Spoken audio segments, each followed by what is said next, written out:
Hola, ¿qué tal? Muy buenos días, bienvenidos nuevamente a una transmisión de alcalorpolitico.tv. En esta ocasión está con nosotros en el estudio el senador por el PRI, José Francisco Yunes Zorrilla, con quien estaremos dialogando acerca de su trabajo legislativo, acerca de su trabajo, de su vida política en Veracruz, acerca de lo que piensa, de lo que está pasando esta entidad. Y para ello, como en cada una de las transmisiones, les recordamos que pueden enviarnos a través de vía Facebook, a través de Twitter de Al Calor Político, todas las preguntas y comentarios acerca de lo que quieran preguntarle al senador priista que está aquí con nosotros. Senador, bienvenido, buenos días. Un honor, Ángeles, un gusto saludar a toda su audiencia y es un honor estar al Calor Político, reconocer el extraordinario esfuerzo veracruzano que se realiza desde este medio de comunicación y ponerme a sus órdenes, desde luego con mucha atención. Muchísimas gracias. Me voy a permitir leer una breve parte pues, de su trayectoria política que ha tenido. Él ha sido presidente municipal del municipio de Perote, ha sido diputado local, ha sido diputado federal también. En esta ocasión es senador de la República, presidente de la Comisión de Hacienda y, bueno, también fue presidente fundador de la Fundación Colosio, integrante de la Comisión Estatal para el Financiamiento rumbo a la Asamblea Nacional. También ha sido candidato propietario a la primera fórmula al Senado, como ya lo sabemos, y, bueno, también nos dicen que fue secretario de Medio Ambiente del Comité Ejecutivo Nacional del PRI. Pues, senador, platíquenos cuál ha sido en todo este tiempo su trabajo legislativo, qué le tiene que decir a los veracruzanos. Primero que nada, agradecerles la oportunidad de poder representar este estado, sin duda el estado más importante de nuestra nación en el pacto federal dentro de la Cámara del Congreso, que es la Cámara de Senadores.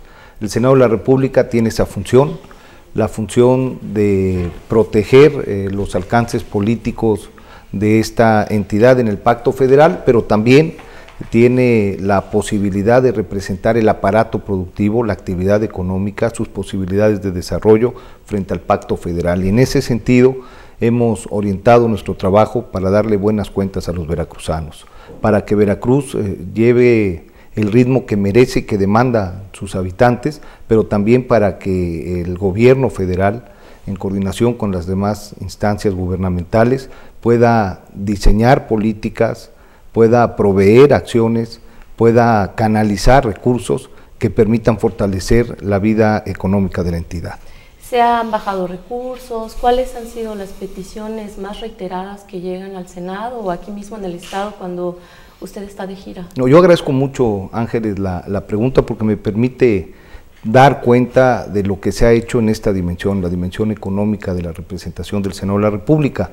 Hemos tenido la oportunidad de caminar muy estrechamente con el aparato productivo de la entidad, con aquellas actividades que le permiten sustento a las familias veracruzanas, aquellas actividades que de alguna forma poblan las posibilidades económicas de un estado tan importante como Veracruz. Y así, a lo largo de estos 2 años y medio prácticamente, hemos tenido infinidad de encuentros con los productores cañeros y con los actores que integran la agroindustria azucarera de la entidad. Hemos logrado canalizar en ampliaciones presupuestales. Esto quiere decir, Ángeles, que más allá de lo que los diputados año con año, los diputados federales aprueban para el presupuesto de egresos de la Federación, desde la Comisión de Hacienda del Senado de la República, que es un espacio al servicio de Veracruz, hemos logrado ampliaciones a esas aprobaciones presupuestales para que puedan llegar recursos adicionales a estas actividades. Para el caso de los cañeros, para el caso de los cafeticultores, para el caso de los citricultores, para el caso de los ganaderos, especialmente para el caso de los pescadores, que es un sector que está inmerso en etapas de veda, donde al vivir al día y no poder trabajar, si no tuviesen la presencia del gobierno de la República a través de estas gestiones, pues su día a día sería sumamente más complicado, en medio de mayor presión. Entonces, ha habido posibilidades de que las acciones y los compromisos del gobierno de la República consideren al aparato productivo secundario de la entidad, principalmente a los constructores, a los prestadores de servicio, para que puedan estar compitiendo por esos recursos y generar la derrama. Yo creo que estos 2 años y medio han sido buenos años para generar mayores recursos a la entidad en momentos económicos complicados para el país y para el Estado, y en donde en medio de tantos recursos, por ejemplo, de tantos recortes de recursos que hemos escuchado, Ángeles, en los últimos días, nosotros podemos decir que desde el Senado de la República, en medio de estos recortes hemos logrado canalizar, por ejemplo, ahora cerca de 200 millones de pesos en este primer trimestre en beneficio de las instancias municipales para que puedan responder las demandas sociales de sus habitantes. Muy bien. Bueno, y hablando en este entorno económico difícil, no nada más del país, sino a nivel internacional y que lamentablemente también golpean a Veracruz, ¿cómo ve usted al Estado? ¿Cuál es el estado de cosas que usted podría analizar y decirnos a los veracruzanos? Porque, bueno, usted lo sabe como un hombre de la política, que hay muchos dimes y diretes, observaciones de la Auditoría Superior de la Federación, si hay algún desfalco económico, si hay desvío de recursos. ¿Cuál es el estado que usted analiza, que ve de la entidad veracruzana? Gracias, Ángel. En primer lugar, yo veo un Veracruz con grandes potencialidades, un Veracruz rico en recursos naturales, un Veracruz con una situación privilegiada geográficamente que debe sacar ventaja para sus habitantes, y eso lamentablemente no ha sucedido. Veo también un conjunto de acciones y un conjunto de rezagos a lo largo de mucho tiempo que de manera marginal van generando condiciones también poco favorables para ciertas regiones de la entidad, y que por eso es sumamente necesario empezar a delinear una agenda precisa de qué es lo que se puede hacer para el Estado, en qué debe participar la Federación, qué debe corregir las administraciones estatales, cómo se pueden involucrar a los niveles de gobierno municipal con el propósito de que no se improvise, de que no se camine con base en ocurrencias, y que pueda haber un plan maestro de desarrollo que permita sinergias, que permita coordinar esfuerzos. Eso es, sin lugar a dudas, una de las visiones importantes que tengo de Veracruz, y yo creo que Veracruz merece más, puede alcanzar mejores escenarios de convivencia, y con los elementos y los recursos que se tienen puede incidir para bien en las condiciones de vida de la gente, que es al final del día lo que nos debe ocupar.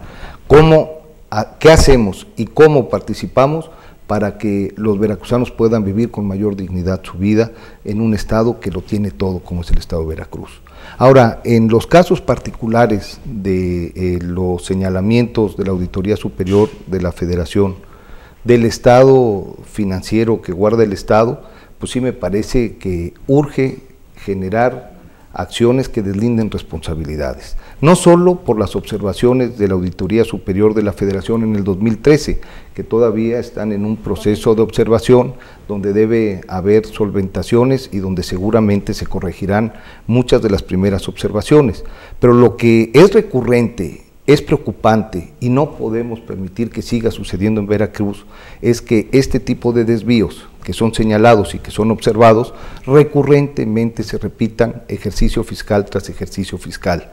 Y ahí me parece sí que hay una falta de atingencia y un desorden que debe atender, en este caso, la instancia administrativa del Estado a través de su gobierno. ¿No es falta de conocimiento de la ley, ignorancia? No, a mí me parece que lo que ha faltado ha sido aptitud para poder tomar decisiones que permitan utilizar de manera más eficiente los recursos públicos que son escasos.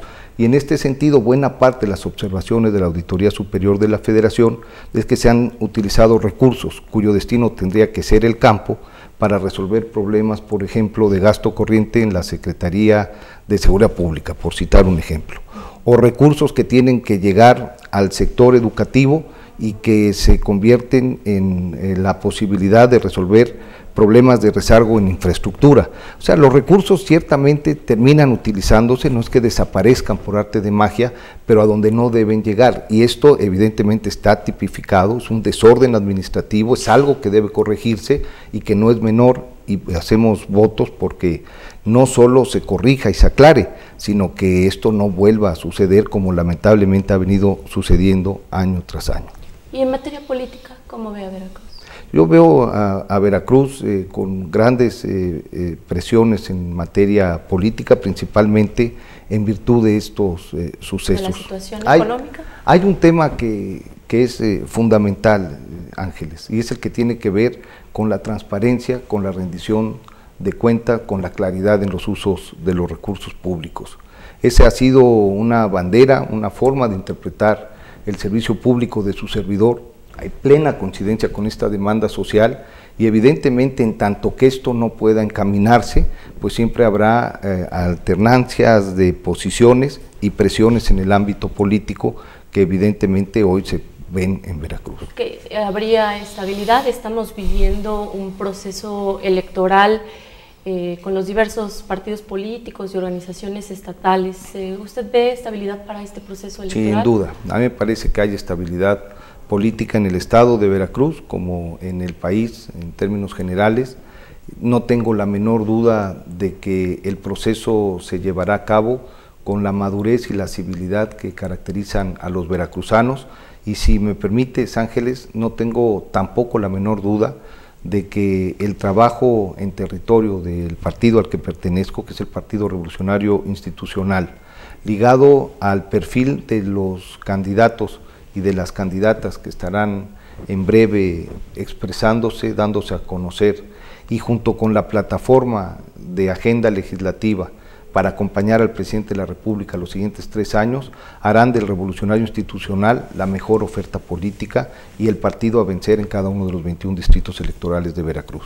Usted menciona que Veracruz tiene un gran potencial. Se ha hablado de las reformas estructurales del presidente Enrique Peña Nieto. Sin embargo, también se ha dicho y señalado, no es nuevo, Veracruz es un estado con mucha pobreza, con mucha marginación, tiene muchísimos municipios que están en esta situación. ¿Qué ha faltado? O reiterarlo, los recursos se han destinado para otras cosas, menos para donde debería de ser, como es a la gente pobre. Yo creo, Ángeles, estoy convencido que el tema de la pobreza es el principal enemigo a vencer en el ámbito público. Genera condiciones de exclusión, de desigualdad, cancela posibilidades y oportunidades de empleo, de trabajo, de superación personal. Es el resorte que empuja a la migración, o es uno de los argumentos que explican los problemas de convivencia a través de la inseguridad, el origen de muchas de las acciones delictivas. El problema de la pobreza es el problema a vencer, y el problema de la pobreza no se resuelve canalizando recursos o diseñando programas sociales. El problema de la pobreza y el problema de la marginación, Ángeles, se resuelve generando empleos bien remunerados, y esto solo se logra propiciando condiciones de crecimiento económico. Es la gran meta y es la apuesta del presidente de la República desde el primer minuto que tomó posesión, y yo tengo la total y completa seguridad que esto tendrá que irse superando paulatinamente gracias a las reformas de las que tú mencionas. Las reformas tienen un solo propósito, de manera integral y en su conjunto: hacer de México un país competitivo, hacer de México un país más productivo, que permita mayor crecimiento económico y que esto signifique mayor generación de empleos y mejor remunerados. Y si ustedes ven, por ejemplo, las últimas cifras, las últimas entregas del Instituto Mexicano de Seguro Social, del IMSS, de prácticamente todo el año anterior y viene de manera sostenida un incremento en el empleo formal en este país. Y esto quiere decir que se les generan todas las condiciones de seguridad social. Fueron más de 700,000 empleos nada más en el 2014. Si tú notas hoy cómo se empieza a configurar el cobro y el costo de la energía eléctrica, empiezas a ver que vienen ya beneficios directos, puntuales, tanto en el ámbito doméstico, que es el que principalmente nos interesa, pero también en el comercio y también en la industrial. En la industrial con ahorros del 20%, en el comercio de cerca de 14%, y en algunos casos en el ámbito doméstico, en el de las familias, de entre 3% y 7%, y eso se debe, entre otros aspectos, a la reforma energética. Hoy que se están colapsando las finanzas públicas de los países petroleros, productores y exportadores de petróleo, como es México, te das cuenta que medidas tan poco populares, que implican cierto sacrificio del contribuyente, como es la reforma hacendaria o la reforma fiscal, empiezan a tener sentido, porque hacen que cada vez más el día a día del gobierno pueda situarse en los recursos que capta de origen fiscal y no recursos extraordinarios de un recurso no renovable como es el petróleo, que en algún momento se va a concluir. Si nosotros empezamos a contrastar el conjunto de reformas que ha presentado el presidente de la República y que nosotros hemos apoyado desde el Congreso de la Unión, empezamos a ver que el camino que se traza es un camino con mayor esperanza, que tiene que fortalecer las condiciones de vida de la gente. Oiga, pero también es cierto que hay mucho descontento. Vamos, sectores tan importantes como el magisterial, pues que no estuvo de acuerdo con esta reforma educativa, con esta reforma hacendaria, que las cámaras empresariales han o son la voz de los pequeños, medianos, de las medianas empresas, han dicho pues en reiteradísimas ocasiones que esto les ha golpeado la economía y que no están de acuerdo, ¿no? Y que incluso piden una marcha atrás de esta reforma. La reforma energética presumiblemente nos traerá grandes oportunidades para Veracruz, pero bueno, también es cierto que hay descontento en muchos sectores que podría, por ejemplo, no lo sé, es una especulación mía, reflejar un voto no a favor de su partido, o qué analiza en ese sentido. Así lo notamos, Ángeles. Son medidas que rompieron equilibrios y que tocaron muchos intereses. Y como todas las reformas, evidentemente encierran polémicas. Las reformas laicas del siglo XVIII en este país llevaron a una confrontación de 3 años en una de las guerras civiles más cruentas que ha tenido nuestro país. Si nosotros notamos las reformas de carácter social, con una fuerte penetración económica de principios del siglo pasado, bueno, pues están en el marco de una revolución que en el peor de los casos llevó 11 años. Las reformas políticas que implican definir nuevos paradigmas, que implican evidentemente corregir ciertos sesgos, tocan intereses, muchos muy poderosos, que evidentemente se reaccionan y que evidentemente se manifiestan. Pero este conjunto de reformas, Ángeles, tienen un propósito, y el propósito es tratar de disminuir los privilegios. Este país y esta sociedad lamentablemente distingue todavía mucho en función de zonas geográficas o de cunas o de nacimiento, y lamentablemente en perjuicio de la enorme mayoría de este país que vive en condiciones de pobreza, como el principal problema que ya platicamos aquí, que tú has señalado. Entonces, nadie cree que estas reformas iban a tener de manera unánime el apoyo y el respaldo de la sociedad, pero estas reformas sin lugar a dudas empiezan a generar sus beneficios. Se dijo que la reforma energética iba a contraer baja en las tarifas eléctricas, y hoy es una realidad, solamente no lo ve quien no quiere verlo. Que iban a dejar de existir los gasolinazos, y la gasolina este año no sube, y para el próximos 3 ejercicios fiscales, en plena liberación en el marco del mercado, en el marco de la reforma energética, seguramente la caída en los precios de petróleo implicarán también caída en el precio de la gasolina. La reforma energética es el vehículo de nuevas inversiones que estarán empleando a muchos nuevos profesionistas en estados petroleros como el de Veracruz, que hoy no está generando esos espacios ni esas oportunidades. La reforma fiscal, bueno, pues sin lugar a dudas que ha generado controversia porque implica sacrificio fiscal, pero si nosotros nos detenemos a pensar cuál es el segmento y el sector de la sociedad que se afecta, verán que no es el de los 58 millones de mexicanos en condiciones de marginación y vulnerabilidad. Son quizás las empresas mejor organizadas, que más acceso tienen para hacer presión, las que de alguna forma han generado su molestia, pero el eje rector, el hilo conductor de la reforma hacendaria era no implicar mayor carga fiscal a los mexicanos en condiciones de pobreza. Por eso es que se orientaron a los grandes consorcios, y evidentemente ni a los grandes consorcios, ni a ti, Ángeles, ni a mí nos gusta pagar más impuestos, sobre todo, y este es un tema fundamental, cuando no tenemos muy claro el destino de esos recursos. cuando la Auditoría Superior de la Federación señala desviaciones, cuando la Vox Populi de alguna forma reconoce modos de vida, patrimonios inexplicables en quienes simple y llanamente han tenido para amasarlos la oportunidad de contar con la confianza de alguien en el ámbito público.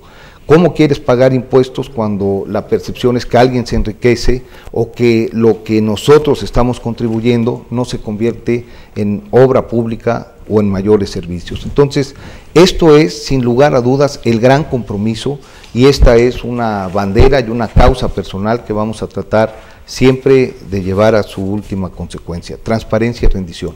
México está señalado a nivel internacional como uno de los países más corruptos. Esta es una de las situaciones que también golpean la economía, golpean la estabilidad social. ¿Cómo ve usted esta situación en Veracruz? El grave problema nacional, y Veracruz como gran aportante en este lamentable suceso, es la corrupción, que es una de las expresiones de la impunidad en este país. El 99%, bueno, eso ya de manera real, pero siendo generoso, el 95% de los delitos que se cometen en este país, de las transgresiones legales que se cometen en este país, Ángeles, no encuentran castigo. Y eso hace que todo sea permisible, que alguien que está para servir a la población se sirva de ellos y de esa oportunidad para hacer negocios, para utilizar indebidamente los recursos en beneficio de su interés individual y el de su familia, y no hay bajo ninguna circunstancia nada que les haga pagar con ese exceso. Lo que yo quiero hoy decir de manera puntual es que eso tiene que acabar en el país, pero particularmente en Veracruz, y que quien esté incurriendo en esas prácticas deben tener la total y completa seguridad de que existe toda la disposición para que puedan responder a esos señalamientos frente a la ley, y en la medida en la cual se empiecen a generar estas prácticas y que quien incurra en esos excesos esté en la cárcel, seguramente se empezarán a mandar señales que harán pensar dos veces a quien quiera ser corrupto desde el gobierno. Pero ya es tiempo, y es un propósito y es un ideal personal que hay que llevar hasta sus últimas consecuencias. Senador José Francisco Yunes Zorrilla, un tema que ha dado mucho de qué hablar, que ha llevado muchas horas en los medios de comunicación, mucha tinta, como luego se dice, es el tema de la gubernatura de 2 años. Usted dio una conferencia de prensa, recién se dio a conocer esta postura, esta propuesta al Congreso del Estado, y manifestó que no estaba de acuerdo, que había intereses detrás, que habría que preguntar cuáles eran esos intereses detrás. Después se dio a conocer hace unos días, presuntamente, que usted va por la gubernatura de esos 2 años. ¿Qué ha pasado? Pues finalmente no estaba de acuerdo y ¿siempre sí va?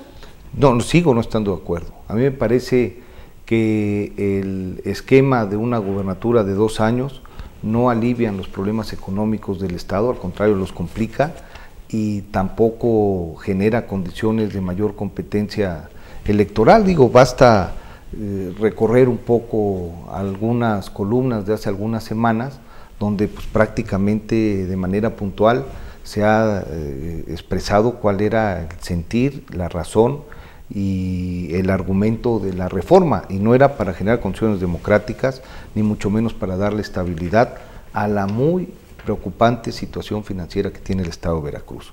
Y yo sigo insistiendo que ese periodo no es positivo, pero ya está aprobado. Y hoy la próxima administración pública estatal es de 2 años, para quienes estemos de acuerdo con ese periodo y para quienes no estemos de acuerdo con ese periodo. Y quienes somos consistentes y congruentes con que el Estado tiene que generar nuevas condiciones, que Veracruz tiene que empezar en algún momento a propiciar nuevos escenarios en donde los corruptos estén en la cárcel, en donde los recursos que tienen que llegar a aspectos tan sensibles como la educación, el combate a la pobreza, la propia salud, lleguen de manera puntual y de manera oportuna, pues cualquier momento y en cualquier instancia es tarde para empezar a hacerlo, y en ese sentido es el compromiso que tenemos con Veracruz. Sí, esperaremos los tiempos, evidentemente, pero en este sentido y en este ánimo estamos claros que Veracruz necesita, si me permite la coloquial expresión, una sacudida administrativa, y en cualquier oportunidad es buena para empezar a hacerla, no podemos demorarla más. Muy bien. Senador, nos llegan a través de las redes sociales algunas preguntas y algunos comentarios. Dice vía correo: señor senador, lo felicito y le envío un cordial saludo. Esto lo firma Víctor Manuel Bernal. La pregunta es: en caso de ganar las elecciones para gobernador de Veracruz en el próximo periodo electoral, ¿qué estrategia instrumentaría para la selección de los funcionarios públicos de todos los niveles y qué le acompañarían en su administración? Y dos, ¿cómo deshacerse de los funcionarios rémoras que desde hace 10 años siguen en la administración pública del Estado? Este es el gran Víctor tema. Manuel Bernal. O sea, primero que nada, saludar a Víctor Manuel y agradecerle el que dispense tiempo y además la generosidad de sus comentarios. Los tiempos del partido, por un lado, Ángeles, y los tiempos electorales, por otro, pues evidentemente son muy claros y responden a sus ritmos. El escenario electoral del país está hoy centrado de abril a junio a las elecciones para renovar la Cámara de Diputados del Congreso de la Unión. Los priistas estamos concentrados en tratar de abonar para que la ciudadanía tenga mayores elementos de juicio y tome la mejor decisión, y nos esforzamos para darles la completa y total certidumbre y garantía de que el revolucionario institucional es esa mejor opción. El tema posterior, y hay que esperar a que llegue, será sin lugar a dudas la renovación del Congreso del Estado y la renovación del Poder Ejecutivo estatal en Veracruz con la figura del gobernador para el 2016. Y sí, lo que nos dice Víctor es fundamental. Se requiere de gente con probada probidad. El tema de la honestidad no puede ser ya un tema secundario. Muchas veces, Ángeles, quienes nos escuchan consideran conmigo esta idea preconcebida de que todo el político es corrupto, de que todo el político que va a pedir un voto va con la intención de robar y ya todo está dado. Pues al final del día, quien contrata a ese político para el cargo de gobernador o para el cargo de diputados no está pidiéndoles honestidad, porque dan por hecho que eso no puede suceder en un político. Me parece que es un grave error. Okay. Sí hay políticos que somos honestos, sí hay gente que está comprometida, y me parece que tendría que empezar el elector a generar eso como una prioridad al momento de contratar a alguien con su voto. Y en ese sentido yo creo que la gran apuesta para el 16 debe ser gente proba, gente honesta, y en segundo lugar, gente que sepa cómo va a resolver el problema del Estado. Y el principal problema estatal es financiero. Y en ese sentido son muy pocas las alternativas para poderle dar consistencia a un programa de solución que permita resolver los problemas de liquidez y que le dé estabilidad económica a Veracruz. Oiga, ¿y no será que en 2 años, en el caso, o suponiendo sin conceder, ¿verdad?, que ganara las elecciones, no llegará a administrar pobreza? El Estado de Veracruz es la 4ª entidad en condiciones de pobreza, pero la pobreza tiene que resolver de una vez por todas. ¿No? O sea, pero la pobreza, como lo mencionamos, es decir, la política social, Ángeles, y todos los programas sociales, el Prospera, por ejemplo, que es, digamos, la 4ª generación del Progresa, y el conjunto de programas del ramo 020 que maneja la Secretaría de Desarrollo Social, son simple y llanamente redes de protección, para que la crudeza de la pobreza no se padezca de manera tan acre. Lo que se requiere y lo que se necesita es generar condiciones de desarrollo, apuntalar la productividad, y para que eso suceda, Ángeles, pues hay que empezar algún día a dar ese paso. En 2 años no se va a resolver, tampoco en 6, ni tampoco en 8, pero de manera paulatina y de manera marginal, agregadamente se tiene que empezar a generar y a definir ese ritmo. Yo creo que a Veracruz le urge ya una definición clara de ese ritmo, de un gobierno cercano a la gente, comprometido con la gente, dispuesto a resolver los problemas de pobreza a través del aparato productivo, caminando con el productor, con el empresario, y de manera puntual, con honestidad, con rendición de cuentas, con transparencia, extirpando corrupción. Muy bien, vía Facebook de Al Calor Político mandan otra pregunta, esta no trae quién la hace. ¿Cómo quiere que confiemos en él, o sea, en usted y en su partido, si tenemos un presidente con tan mala imagen y un gobernador que nada bueno ha hecho por Veracruz? La acción de gobernar desgasta. Apenas ayer el presidente de la República, me parece, tomaba, si me permite también y quien me escucha en esta expresión coloquial, el toro por los cuernos. Por 15 años, Ángeles, este país limitó la posibilidad de generar un mejor rumbo a través de decisiones cruciales por un simple hecho, por el temor de no ganar la siguiente elección.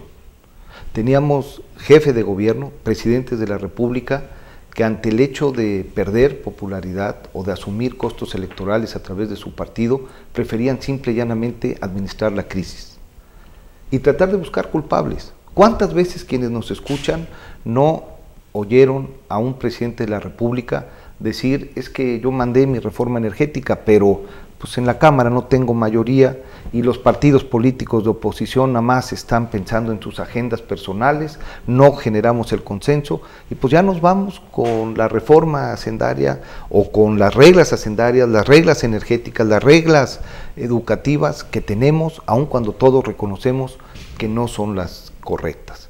¿Cuántas de las personas que nos hacen favor de escuchar hoy a través de este medio, no estando frente a frente en las anteriores campañas, porque yo fui diputado en la 61 y fui diputado en la 58, el principal reclamo y la primera petición era generen los consensos, no sean partidos que vean en sus electores, traten de pensar en la gente, denle al presidente las reformas.